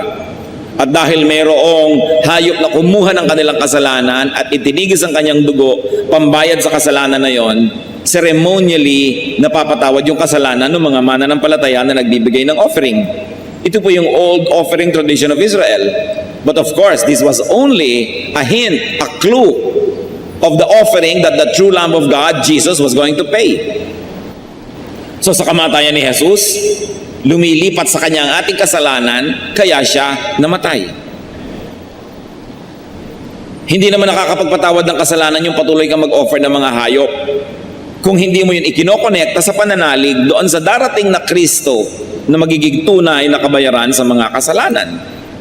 So even the offering of blood sacrifices don't mean anything if it is not connected in faith through the blood of Jesus. Kaya lahat po ng ating sacrifices, kung walang kinalaman din kay Jesus, baliwala. Pero ang mahalaga nating tandaan, may nagbayad. May Barabas kasi may Jesus. Ano po ang nangyari noong ang Panginoong Hesus ay inilitis ni Pontius Pilate? Wala siyang makitang kasalanan. Sa niya, wala akong makitang kasalanan dito. Meanwhile, heto si Barabas, sabi niya, alam na alam niyo at alam na alam ko makasalanan. Pumili kayo kung sino sa kanila ang palalayain ko. Kasi naging kaugalian na pagpista, nagpapalaya ng isang may kasalanan. At ang pinili ng mga tao si Barabas at si Jesus, nagpasa ng krus. Habang ang Panginoon ay hinahataw, nagpapasa ng krus at ipinapako, si Barabas nagpa-party. Nagkaroon bigla ng bienvenida party ng kanyang mga kaibigan, kamag-anak, sapagkat siya'y lumaya, samantalang siya'y dapat ay ipako sa krus, dapat siyang parusahan. Pero nakalaya siya dahil si Jesus ang napako. Mga kapatid, tayo ang mga Barabas na yan. Sabihin niyo sa katabi niyo, ikaw si Barabas. At sabihin niyo naman sa nagsabi sa inyo, at ikaw din. Kaya tayo pupunta sa kalangitan dahil si Lord ay nagbayad. Sabi sa Bible, He went down to the depths of hell for 3 days. Kaya tayo magkakaroon ng buhay, siya'y namatay. Kaya tayo lumilinis, siya ang pinarumi. At siya ang tumanggap ng ating mga kasalanan. So we should never just take confession lightly. Na hindi natin sabihin, Lord, may kasalanan na naman po ako. Sabi ng iba, sige na, magkasala ka na, i-confess mo na lang. Madali namang kausapan Diyos, i-confess mo lang. Sabi sa Bible, if we confess our sins, He is just and will forgive us all our iniquities. Yes, the Lord forgives, but the Lord pays. Tuwing kayo po, halimbawa, gagawa ng mali, pero alam nyo, magulang nyo magbabayad. At di ba, nangyayari naman sa buhay natin yan? Mga anak gagawa ng mali, magulang nagbabayad. Magulang nagbabayad ng piyansa, magulang ang nagbabayad sa pulis, magulang ang nagbabayad sa hukom, magulang ang nagbabayad sa ospital, sa mga na-damage. Talagang may nagbabayad. Pero anong klaseng anak ka naman tuwing wala ka na lamang na ginagawang pag-iingat dahil may nagbabayad naman? At sa mga kasalanan natin paulit-ulit, ang Panginoon, paulit-ulit nating sinusugatan para kuhanan ng dugo na panglinis sa ating kasalanan. Ganun niya tayo kamahal. Isang pagmamahal na hindi dapat abusuhin, isang pagmamahal na dapat maging inspirasyon natin para tayo magsikap na bigyan siya ng kaluguran, kasiyahan, at tigilan natin ang kahihingi ng dugo niya. Ngayon yung iba naman, ba't hindi ka malang nagko-confess kasi nahihiya na ako sa Diyos humingi ng dugo eh. Kung talagang nahihiya ka, ang tigilan mo ay ang pagkakasala. Kasi kahit hindi ka humingi ng dugo at palinis, offensive pa rin sa Diyos ang karumihan. Yan po ang pinagkaiba, mga kapatid, ng Christianity. That's why we do not apologize to say that this is the real one, the genuine one. Because in Christianity, Christ pays. In all other religions, you pay. Humanap kayo ng ibang religion na hindi salvation through faith in Jesus. Siguradong yung tao ang Savior niya. Kailangan siya magsakripisyo, kailangan siya magbayad, kailangan siya magbiyahe patungo sa malayo to earn points, kailangan siyang gumawa nito at gumawa noon, magpahirap sa sarili dahil siya ang nagbabayad sa kanyang kasalanan. Pero kaya ba nating bayaran? Ano man ang gawin natin sakripisyo? Hindi. Jesus paid for our sins. This is a very, very cornerstone and uniqueness of Christianity. That in Christianity, our God pays for our sins. In all other religions, you never stop making sacrifices to try to pay for your sin and to please your God. And if it is God who is your judge, who will pay for your sin, and He is the judge, who can condemn you? Kaya sinasabi sa Bible, there is now no more condemnation for those who are in Jesus. Pag namatay ka, siguradong automatic, you're going to paradise. Wala nang hukuman, wala nang magsasakdal. Paano ka isasakdal? Ang hukom, yung Savior mo. Saan ka nakakita ng hukom na matapos kang i-declare guilty? I find this accused guilty. Pak! Pagkatapos hinubad niya ang kanyang robe bilang judge, at siya ang naupo sa silya elektrika para sa'yo, siya ang tumanggap ng lethal injection para sa'yo, siya ang nag-serve ng 30 years in prison para sa'yo, pero dineclare kanyang guilty dahil siya ay just. Hindi niya pwedeng sabihin yung tama ay mali, yung mali ay mali. Hindi niya pwedeng sabihin yung mali ay tama, yung mali, mali. So we are all declared sinful, but Jesus paid for our sins. God, who is our Savior, is also our judge. Yun lang, mga kapatid, dapat na sapat na para tayo masecure lagi. Hindi bagay sa mga Christian yung insecure. Nai-insecure ka doon sa isang mahusay-husay na tao. Hindi bagay yan. Hindi bagay yung nai-insecure ka sa ganito, sa ganyan, wala kang siguradong kakainin next month, nai-insecure ka. Kung yung eternity, yung kawalang hanggan, yung forever and ever, isinecure ng Panginoon, hindi pa kaya tayo isecure bukas, ngayon, next week, next month? At kung si Jesus ay mamamatay para sa ating kasalanan, ililipat sa kanyang ating mga sugat, tatanggapin ang mga palo na para sa atin, ang mga pako na dapat ilubog sa ating katawan ay sa kanyang katawan ilubog, hindi pa kaya tayo bigyan ng makakain? Hindi pa kaya niya tayo bigyan ng shelter? Hindi pa kaya niya tayo bigyan ng konti nating kailangan dito sa mundo? Never be insecure. The love of Jesus is enough to make you smile all the days of your life, no matter what happens. Because our eternity is secure. Merong Kristo, kaya tayo ay ligtas. Ano pa po ang mga sacrifices ni Lord sa atin? In giving happiness and joy, Jesus carried our sorrows. Isaiah 53 verse 4. Surely He took up our infirmities and carried our sorrows. Yet we considered Him stricken by God, smitten by Him, and afflicted. Sa pagpapasaya sa atin ng Panginoon, siya ang nagdala ng lungkot. Ganyan-ganyan po yung mga counselee. Darating sa counselor, lamu-lamukot ang muka. Madilim ang muka. Mabigat ang puso. Matapos magbuhos ng kanyang mga sama ng loob, maipanalangin at mabigyan ng makadiyos na payo, lalabas sa counseling room nakangiti na, maligaya. Kung hindi man kumpleto, nabawasan na yung dala niyang mabigat, at sa pangatlo, pang-apat na counseling, gumaan na siya. Alam niyo po kung ano nangyari pag alis niyo sa counselor, sa pastor na nagbigay sa inyo ng payo? Siyang bumigat. Naalaman niya yung mga problema niyo, ininda niya yung mga suliranan ninyo, yung mga gulo niyo sa buhay, tinambak niyo lahat sa kanya. Siya ngayon na may dala-dala. Because the servants of Christ are little Christs. Kaya yung ginagawa ni Kristo, ginagawa din ng mga lingkod niya. Kaya yung mga ibang gusto magpa-counsel, pagkatapos ng message, pwede po magpa-counsel. So, anak, hindi mo alam ang sinasabi mo? Kaka-message lang natin, dahil ko pang nakipag-boxing sa 5 flash elorde. Pwede ba natin i-schedule yan so I can give you undivided attention? Eh ngayon ko na po kailangan. Napaka mga unreasonable kumisa ng mga anak ng Diyos. Pero sa doktor, nakikipag-appointment. Sa dentista, nakikipag-appointment. Sa dermatologist, nakikipag-appointment. Kahit 30 days later, nakapila sa kanyang liposuction. Pero pag magpapapayo sa mga lingkod ng Diyos, gusto ngayon na agad, ayaw pumila. At akala mo na gumaan na yung kanyang pakiramdam, hindi mo lang iniisip at ipanalangin yung counselor niya na gumaan siya dahil yung bigat nalipat doon. Yan po ang ministration ng mga anak ng Diyos. May sumaya dahil may lumungkot. Kaya ang tawag sa Panginoon sa Isaiah 53 verse 3, a man of sorrows. Paano ka naman sasaya kung talagang alam mo at diniinda mo ang suliranin ng mundo? Kaya dapat nating ipinapanalangin po ang ating mga counselors. Para kasi silang basurahan. Yung lahat ng basura mo, itatambak mo sa kanila, luminis ka't gumaan pero naiwan sa kanila. Anong gagawin nila? They have to be helped spiritually because that is difficult.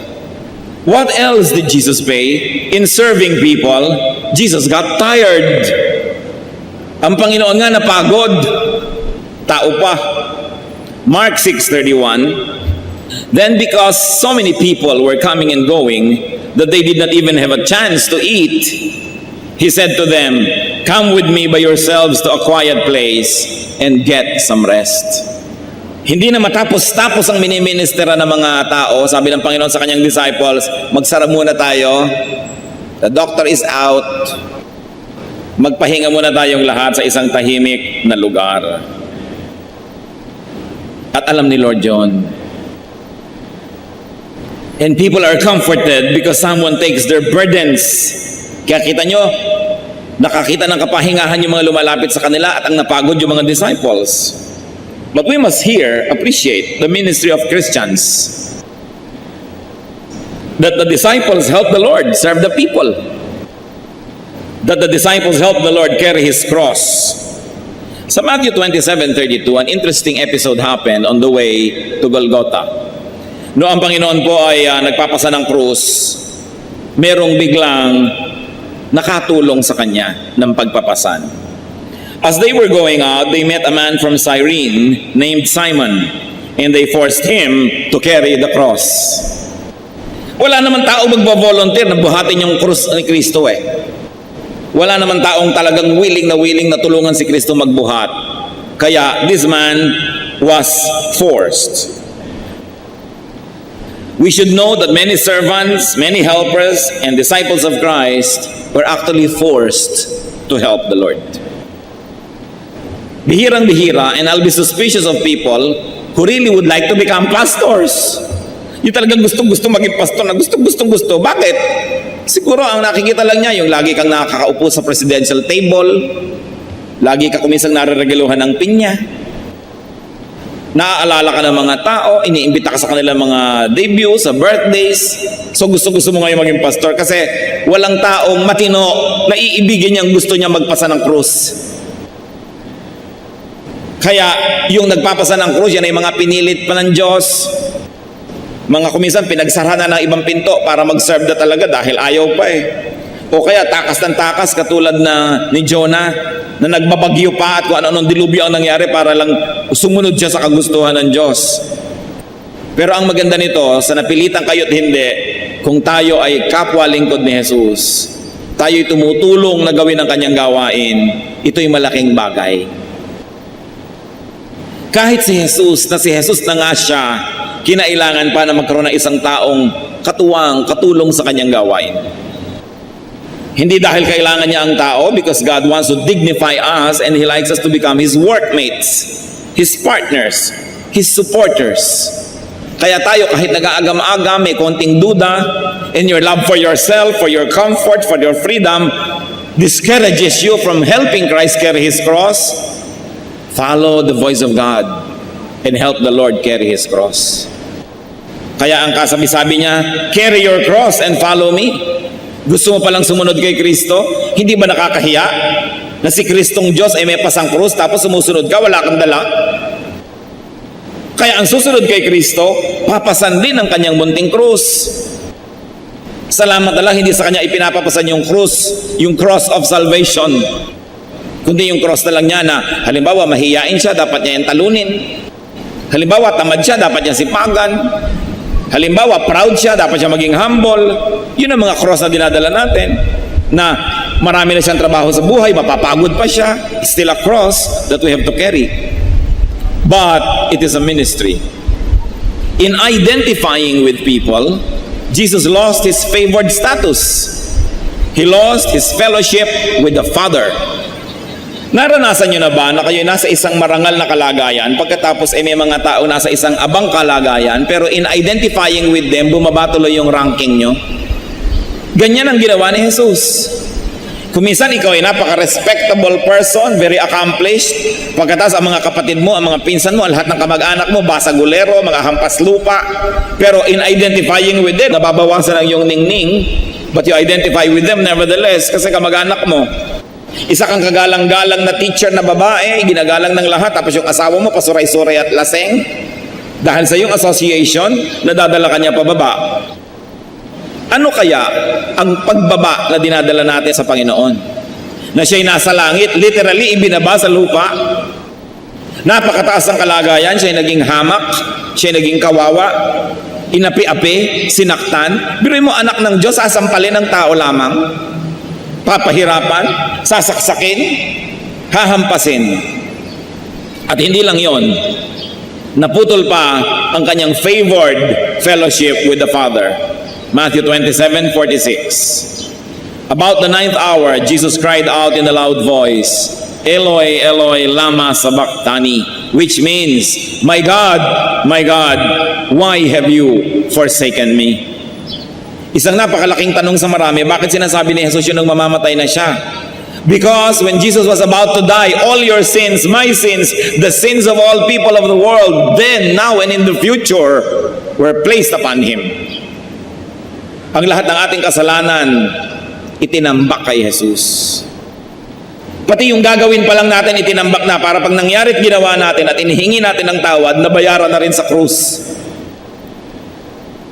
Kaya naputol ang relasyon ng Ama sa Anak, because how can God who is holy, how can the Father who is perfectly holy have fellowship with the Son who has now become the sin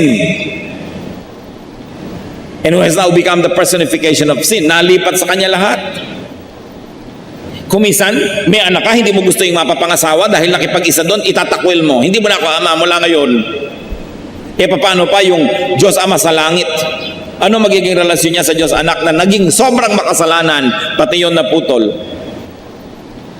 Ibinaba natin ang kalagayan ng Panginoon at ginawa niya yon para tayo itaas. Huwag magtaka, mga kapatid, if in our association with Jesus, sa tingin ng iba bumababa tayo. Sobrang pagbaba ang ginawa ng Panginoon para maki-associate sa atin. Huwag tayong manghinayang kung sa tingin lang ng ibang tao dyan, bumababa tayo dahil kayo nagbabasa ngayon ng Bible, dahil ikaw ngayon ay naging born again Christian, dahil ikaw ngayon ay naghahanap ng katotohanan. Sabi nila, ano nangyari sa'yo? Bakit iniwan mo ang ating dating relihiyon? Naligaw ka na ng landas, nababaliw ka na, nagbabible ka na. Kung minsan, itinatatuhan natin ang ating pagiging anak ng Diyos para huwag bumaba ang pagtingin ng iba sa atin. Pero ang pagbaba ng Panginoon, hindi sa pagtingin ng makasalanang tao, kundi sa pagtingin ng Diyos Ama, ginawa niya para sa atin. So you be identified with Jesus. If He was willing to be identified with you, all the more that we should be willing to be identified with Him. Ano sabi ng Panginoon sa Matthew 10:32-33? Whoever acknowledges me before men, I will also acknowledge before my Father in heaven. But whoever disowns me before men, I will disown before my Father in heaven. Pag ako ay pinagbapuri mo sa harap ng tao, ipagmamapuri kita sa harap ng Ama. Pero pag ikinahiya mo ko sa harap ng tao at itinatwa mong anak kita, itatatwa kita sa harap ng Ama sa araw ng paghuhukom. Ganun ang pagmamahal sa atin ng Diyos. Sobra. Christianity is a religion premised on love, on the love of God for people. Sa kayo nakakita ng relihiyon na yung Diyos ang nag-o-offer at ang offering niya hindi bulaklak, hindi kandila, hindi dasal, hindi usok. Ang offering niya ang sarili niyang buhay para sa kanyang mga anak. So the Lord loves us. Jeremiah 31:3. The Lord appeared to us in the past, saying, I have loved you with an everlasting love. I have drawn you with loving kindness. In loving and serving people, the Lord Jesus Christ received all our illnesses upon His body. He received the punishments for our sins. He carried our sorrows, grew tired, and lost His fellowship with the Father. But of course, He regained this in victory, because the holiness and perfection of Jesus could not keep Him on the ground, could not keep Him dead, could not hold Him in hell. But the holiness and perfection of Jesus is above the sins of us all. Ang kanyang kabutihan ay higit sa kasamaan nating lahat. Ang kanyang kalinisan ay higit na makapangyarihan sa karumihan nating lahat. Kaya kaya niyang bayaran ang lahat ng ating kasalanan. Kaya siya ang kaisa-isa bukod tangi qualified to be Savior and to be Lord. Meron pong nangyayaring osmosis when you are with the Lord. Ano po ba yung osmosis? The movement of liquid from a place of higher concentration to a place of lower concentration. Or the movement of anything. Kaya yung itlog ng itik na ibinabad nyo sa asin ng matagal, nagiging itlog na maalat. Kasi yung alat ng asin nakakalampas doon sa shell na yan ng itlog at nakakapasok sa loob, nagiging maalat. Kaya ang ibinababad nyo, iminamarinate yung karne sa toyo, naglalasang toyo. At kaya naman, yung masarap sana pero sinobrahan nyo ang sabaw, lahat ng lasa niya nagpunta na sa sabaw, nawala na yung concentration, nag-osmosis. Pag tayo babad sa Panginoon, osmosis happens. Yung kapangyarihan niya, yung kanyang lasa, yung kanyang kagandahan lumilipat sa atin. At alam niyo nangyayari, lahat ng kasamaan natin at karumihan lumilipat sa kanya at binabayaran niya. Kaya ang mahalaga, sino ang iyong kasama, sino ang iyong kababad, dahil magiging ganun ka rin. Kung nakikibabad ka sa mga laging nagpupuyat, magiging puyat ka rin. Kung nakikihalubilo ka sa mga umiinom ng alak, magiging lasenggo ka rin. Kung nakikisama ka sa mga rebelde, magiging rebelde ka rin. Pag sumasama ka sa mga sexually immoral, magiging immoral ka rin. Because there is osmosis. That's why you choose who you go with.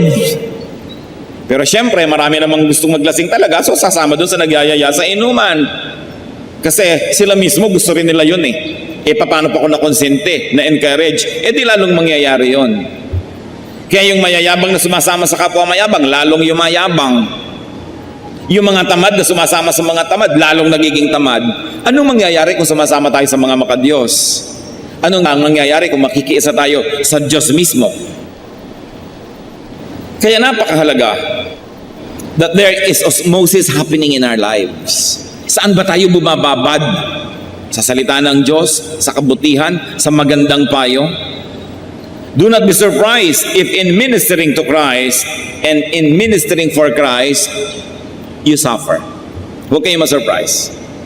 Sasabihin nyo, kung kailan pa ako naging Christian, nagkaroon ako ng ganitong uri ng suffering. Kung kailan pa ako naglingkod sa Panginoon, kung kailan pa ako sumali sa choir o naging instrumentalist o Sunday school teacher, kung kailan pa ako nagpastor, kung kailan pa ako nag-volunteer, nagkaroon ako ng suffering. Don't be surprised. Because Christ that you follow suffered.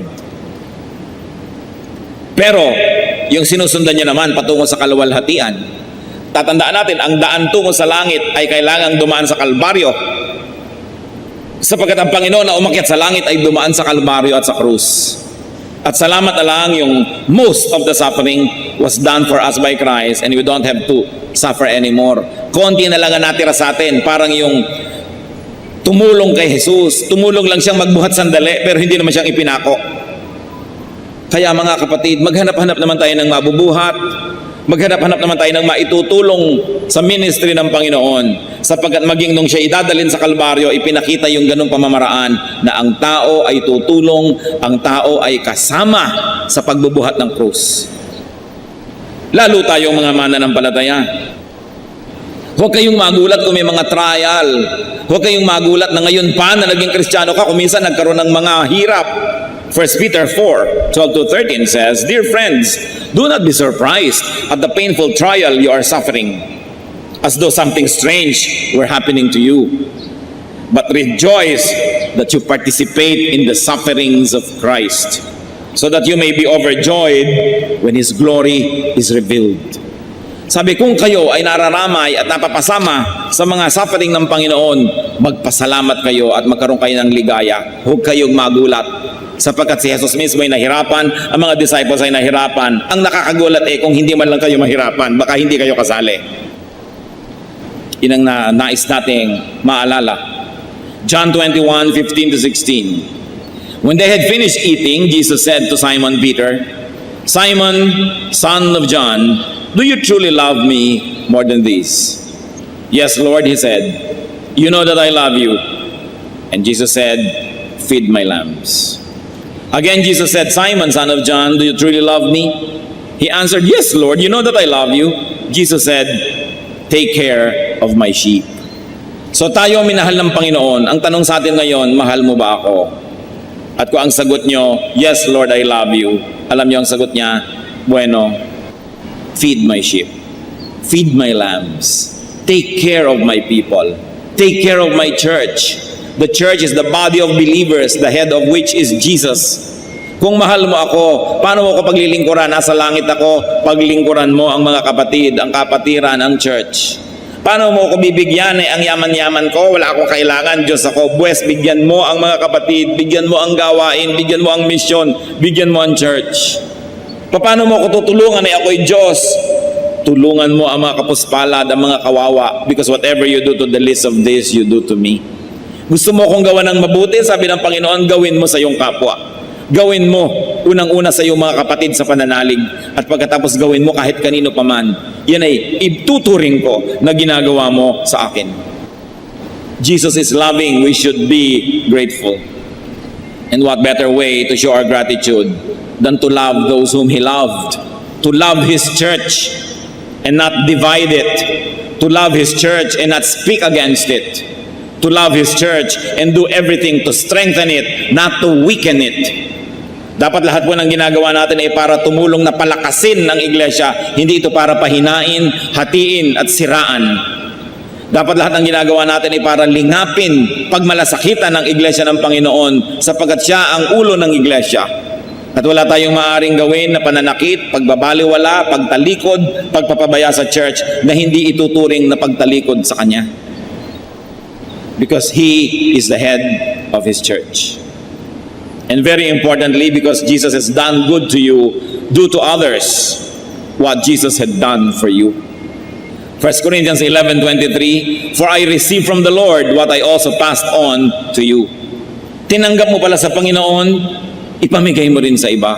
Katuruan, kaligtasan, mabubuting bagay. Matthew 10:8, heal the sick, raise the dead, cleanse those who have leprosy, drive out demons. Freely you have received, freely give. At ito'y pwedeng physical, pwede lalo naman ang spiritual. Because many people are spiritually dead. They have to be spiritually alive. Turuan ng salvation.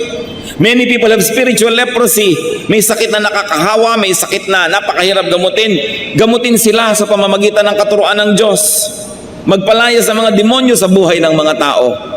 At kung hindi spiritual na demonyong nakatira sa kanya, mga kamalian na ang demonyo ang pinagmumulan. Ibunyag ang mga gawain ng kadiliman at huwag itong pagtakpan. Napakamali na kung may ginagawa ang inyong ina, ang inyong ama, ang inyong anak, ang inyong kapatid na mali, pagtatakpan nyo dahil kapatid nyo sa laman. Dapat ang sugat tanggalin ang takip at nang sa ganon malinis, malanggas, malagyan ng gamot. Kung patuloy mo itong tatakpan, hindi gagaling. At napakarami po na spiritual sicknesses sapagkat pinagtatakpan ng mga kamag-anak, hindi napapagaling, hindi namiministeran, hindi nabibigyan ng counseling dahil nagpapanggap sila na wala namang mali. Yun ang sinabi ni Jose Rizal sa introduction sa No Limit Tangere. May sugat kang pinakakatakpan-takpan mong parang ketong. Tatanggalin ko ang takip, ang lambong, at ibubunyag ang iyong karamdaman, hindi para ipahiya ka, kundi para ihanap ng lunas. Pero kung lagi na lang tayong on denial, we're hiding our own weaknesses and our sins from ourselves. And we do that in dealing with our relatives and family na pinagtatakpan natin, kinukonsinte. Hindi nagagaling, lalala ng lalala. Ang sugat kailangang buksan, mahapdiman. So Christian ministers, Christian servants, Learn from the Lord. And accept that you will also lose energy, receive illnesses from others, that you can get sacrificed and you bear sorrow. But sabi the Lord, carry your cross and follow me. Christians, this is the difficulty of being servants of the Most High God. Kaya yung mga nasa paligid natin na nagsaserve, i-encourage natin, huwag i-discourage. Ipanalangin natin sila, huwag pagchismisan at pag-usapan. Kung may mga kakulangan na ating mga leader, suportahan natin sa panalangin, suportahan natin sa lahat ng bagay, at nang sa ganun lalo silang lumakas, sapagkat sa pagsunod nila sa yapak ni Kristo, sa paglilingkod nila tulad ng iniuutos ni Kristo, sila man nagkakaroon ng mga pagdurusa na hinarap ni Kristo. So we should be very supportive. Pray for them, support them. Hindi yung pagka lumalaki ang gawain, magkakaroon ng mga intriga, maghihiwa-hiwalay. Hindi tulungan. Habang lumalaki, siyempre, dumadami ang demands. Dumadami ang kailangang manggagawa. Dumadami ang kailangang mga gamit. So, kailangan lalong dumadami ang support, hindi kumokonti. Bakit nga po ba isang phenomenon na nakakalungkot dito sa ating bayan at sa iba man, pag lumalaki yung church, nagkakaroon ng mga division. Paano? Hindi na siyempre mababantayan lagi ng top leader ng every little corner. Ngayon may mga ambisyosong nasa mga little corner, magkuku, tatayo ng manghimagsikan. Meron naman siyempre maniniwala sa kanila dahil yun ang kasama nila araw-araw. Hindi naman nakakasama yung top leader dahil imposible ka nang sumama sa lahat. Pagkatapos, gagawa ng mga aliwaswas, bulong-bulungan, aalis ako dito, sumama ka sa akin, magre-recruit ng mga tao. Kaya ang mga churches sa Pilipinas, pag lumalaki, marami nagkaka-divide. Sa halip kasing tulungan ng mga lieutenants at mga generals, yung kanilang commander-in-chief, nagkuku. At yung ipinagkatiwala sa kanilang posisyon na makasama ng mga tao, ginagamit nila para pasikatin ang sarili nila, mamahal sila ng mga tao para sumama sa kanilang mga kabuktutan. That's why it is important to respect the chain of command, those who are in authority. Pag meron pong nakakataas sa inyo na hindi na siya susunod sa mas nakakataas sa kanya, hindi na siya dapat sundin. Kasi ang tawag doon, coup. Ang sabi ni Lord, respect those who are in authority. So we should never support such kind of efforts. Lalo sa church. Kasi kung minsan sa mga gobyerno, hindi mo na alam kung godly yung leadership. Alam nga namang si Hitler yung leader, sasabihin mo pa, respect those who are in authority. Pag hindi na makadiyos, huwag mong sundin. Dahil pag si Satanas ang sinusunod, hindi na dapat yung sundin. So it is important for us to realize the sacrifices also of those who obey the Lord. Ang ating mga choir leader, ang ating mga Sunday school teacher, sa kanilang nananahimik na buhay, pumayag sila magpasan din ng krus na yon, huwag nating dagdagan. Huwag na tayo yung maging pasanin. Maging supportive tayo. It is important to pray for those who follow Jesus. You know, pati ang mga babae po, very supportive sa Panginoon. Nung siya naglalakbay sa Galilee, sabi sa Mark 15:41, in Galilee, these women had followed him, meaning the Lord, and cared for his needs. So si Lord, kahit nung nandito sa lupa, nakakapaghimalaan, pero tinatanggap niya yung tulong ng mga naniniwala. Kaya dapat din tayong tumanggap ng tulong at dapat tayong magbigay ng tulong. But remember, if you're going to a counselor, pray for him or her. And after you have been counseled, continue to pray for the counselor kasi inilipat mo sa kanya yung bigat. Huwag naman tayong para maging bata at isip bata na kung may problema ka, sarili mo talagang iniisip mo, hindi mo na iniisip yung counselor. Na baka nga may problema rin yun sa oras na ito dahil tao rin yung katulad mo. Na marunong din tayong magpasintabi, magpa-schedule, magkaroon ng kagandahang asal. Hindi ko may need tayo para tayong isang batang nag-iiyak at naggugugulong sa lupa na ang gusto mo unahin ka ng lahat na pansinin. Kailangan, suportahan din natin yung mga sumusuporta sa atin. Because when we weaken them, we also weaken ourselves. When you are not supportive of your church will be weak, your church cannot